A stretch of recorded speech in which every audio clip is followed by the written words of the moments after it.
हजरत उमर फारूक रदियल्लाहु अन्हु ने दुनिया को ऐसे सिस्टम दिए जो आज तक पूरी दुनिया में राइज हैं। सने हिजरी का इजरा किया, जेल का तसव्वुर दिया, मौजिनों की तनख्वाहें मुकर्रर की, मस्जिदों में रोशनी का बंदोबस्त कराया, पुलिस का महकमा बनवाया, एक मुकम्मल अदालती निजाम की बुनियाद रखी, आबपाशी का निजाम कायम किया, फौजी छावनियां बनवाई और फौज का बाकायदा महकमा कायम किया। आपने दुनिया में पहली बार दूध पीते बच्चों, माजूरों, बेवाओं और बेआसराओं के वज़ाइफ मुकर्रर किए। आपने दुनिया में पहली बार हुक्मरानों, सरकारी ओहदेदारों और वालियों के असासे डिक्लेयर करने का तसव्वुर दिया। आपने बेइंसाफी करने वाले जजों को सजा देने का सिलसिला भी शुरू किया। आपने दुनिया में पहली बार हुक्मरान क्लास की अकाउंटेबिलिटी शुरू की। आप रातों को तिजारती काफिलों की निगरानी करते थे। आप फरमाया करते थे, जो हुक्मरान अदल करते हैं वो रातों को बेखौफ सोते हैं। आपका फरमान था कि कौम का सरदार कौम का सच्चा खादिम होता है। आपकी मोहर पर लिखा था, उमर नसीहत के लिए मौत ही काफी है। आपके दस्तरखान पर कभी 2 सालन नहीं रखे गए। आप जमीन पर सर के नीचे ईंट रखकर सो जाते थे। आप सफर के दौरान जहां नींद आ जाती थी, किसी दरख्त पर चादर तान कर साया करते और सो जाते और रात को नंगी जमीन पर दराज हो जाते। आपके कुर्ते पर 14 पैबंद थे और इन पैबंदों में एक सुर्ख चमड़े का पैबंद भी था। आप मोटा खुरदरा कपड़ा पहनते। आपको नर्म और बारीक कपड़े से नफरत थी। आप किसी को जब सरकारी ओहदे पर फाइज करते तो उसके असासों का तखमीना लगवाकर अपने पास रख लेते और अगर किसी सरकारी ओहदे के दौरान उसके असासों में इजाफा हो जाता तो आप उसका एहतसाब करते। आप जब किसी को गवर्नर बनाते तो उसे नसीहत फरमाते, कभी तुर्की घोड़े पर न बैठना, बारीक कपड़े न पहनना, छना हुआ आटा न खाना, दरबान न रखना और किसी फरियादी पर दरवाजा बंद न करना। आप फरमाते थे, जालिम को मुआफ कर देना मजलूमों पर जुल्म है। आपका ये फिक्रा आज इंसानी हुकूक के चार्टर की हैसियत रखता है कि माएं बच्चों को आजाद पैदा करती हैं, हमने उन्हें कब से गुलाम बना लिया। फरमाया, मैं अक्सर सोचता हूँ और हैरान होता हूँ, उमर बदल कैसे गया।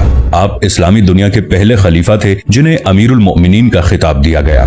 दुनिया के तमाम मज़ाहिब की कोई ना कोई खुसूसियत है। इस्लाम की सबसे बड़ी खुसूसियत अदल है और हजरत उमर फारूक रदियल्लाहु अन्हु वो शख्सियत हैं जो इस खुसूसियत पर पूरा उतरते हैं। आपके अदल की वजह से अदल दुनिया में अदल फारूकी हो गया। आप शहादत के वक्त मकरूज थे, चुनाचे आपकी वसीयत के मुताबिक आपका वाहिद मकान बेचकर आपका कर्ज अदा कर दिया गया और आप दुनिया के वाहिद हुक्मरान थे जो फरमाया करते थे, मेरे दौर में अगर फुरात के किनारे कोई कुत्ता भी भूख से मर गया तो उसकी सजा उमर को भुगतना होगी।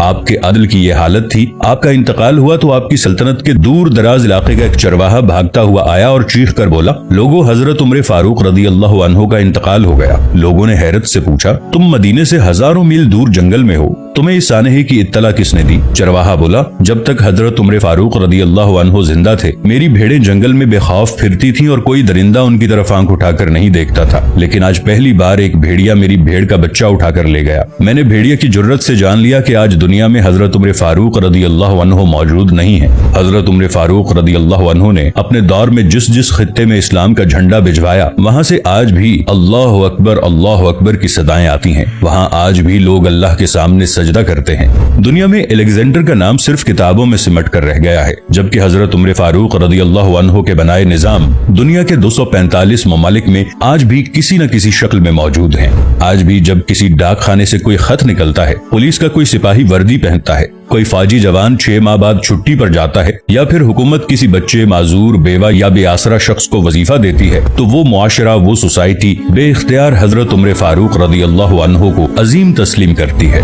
वो उन्हें तारीख का सबसे बड़ा सिकंदर मान लेती है, मां सिवाय उन मुसलमानों के जो आज एहसास कमतरी के शदीद एहसास में कलिमा तक पढ़ने से पहले दाएं बाएं देखते हैं। लाहौर के मुसलमानों ने एक बार अंग्रेज सरकार को धमकी दी थी कि अगर हम घरों से निकल पड़े तो तुम्हें चंगेज खान याद आ जाएगा। इस पर जवाहरलाल नेहरू ने मुस्कुराकर कहा था, अफसोस आज चंगेज खान की धमकी देने वाले मुसलमान ये भूल गए उनकी तारीख में एक उमर फारूक भी था, जिनके बारे में मुस्तशरिकीन भी एतराफ करते हैं कि इस्लाम में अगर एक उमर और होता तो आज दुनिया में सिर्फ इस्लाम ही दीन होता।